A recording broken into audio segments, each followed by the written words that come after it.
ছোট একটা বাচ্চা অনেকগুলো চকলেট নিয়ে তার মায়ের সাথে চিড়িয়াখানায় ঘুরতে গেছে। তো গেট দিয়ে ঢুকেই প্রথমেই তারা দেখতে পেল বিশাল বড় এক বান্দরের খাঁচা। সেই ছোট ছেলেটি বান্দর দেখে খুশি হয়ে তার ব্যাগ থেকে একটা চকলেট বের করে একটা বান্দরকে দিছে। সেই বান্দরটি চকলেট পেয়ে খুশি হয়ে নাচতে আরম্ভ করলো। এদিকে বান্দরের খুশি হওয়া দেখে ছেলেটিও খুশি হয়ে সেই বান্দরকে আরেকটা চকলেট দিল।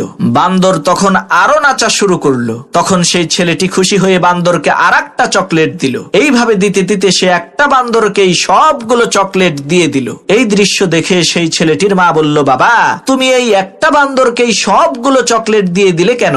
সামনে তো আরো অনেক প্রাণী আছে, তাদের জন্য তো তুমি একটা চকলেটও রাখলা না। মায়ের মুখে এই কথা শুনে সেই ছোট ছেলেটি ওই বান্দরের হাত থেকে একটা চকলেট কেড়ে নিল অন্য প্রাণীদেরকে দেওয়ার জন্য। তখন সেই বান্দরটি প্রচন্ড পরিমাণে রাগান্বিত হয়ে হিংস্র প্রাণীর মতো ওই ছেলেটাকে আক্রমণ করতে চাইল।